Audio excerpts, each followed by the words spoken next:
Philemon పత్రిక 1:11 అపోస్తలుడైన పౌలు ఈ విధంగా మాట్లాడుతున్నాడు. అతడు మునుపు నీకు నిష్ప్రయోజనమైన వాడే గాని ఇప్పుడు నీకును నాకును ప్రయోజనకరమైన వాడు ఆయనని అతడు పలకడం మనం చూస్తున్నాం.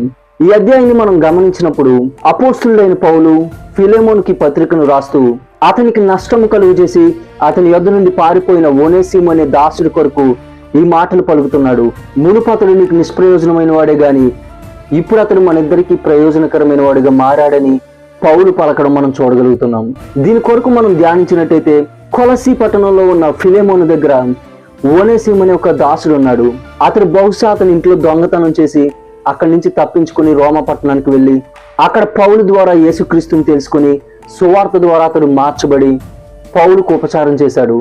కానీ అతని పూర్వపు స్థితిని తెలుసుకున్న పౌలు అతన్ని తిరిగి తన యజమానుని దగ్గరికి పంపడానికి ఈ సిఫారసు లేఖను రాస్తూ ఇప్పుడు ఓనేసిములో వచ్చిన మార్పును తన యజమానునికి తెలియజేస్తున్నాడు. అతడు దేవుని మాట వినడం ద్వారానే అతడు ఆ విధంగా మార్చబడ్డాడు. అవును, ఈ రోజు మన దేవుడు మనల్ని మార్చగలడు. నిష్ప్రయోజనమైన వారిని ఆయన ప్రయోజకులుగా మార్చగలడు. ఆయనకు అసాధ్యమైంది ఏదీ లేదు.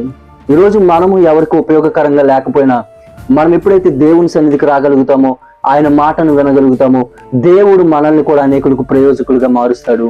ఆయన ఓనేసిముని ఎలాగైతే ప్రయోజనకరమైన వాడిగా మార్చాడో మనల్ని కూడా ఆ విధంగానే ప్రయోజనకరమైన వారిగా మారుస్తాడు. కాబట్టి మనం దేవుని మాట విందాం, అనేకులకు ప్రయోజనకరమైన వారుగా ఉందాం. అటువంటి కృప దేవుడు మనందరికీ దయచేయును గాక. ఆమేన్.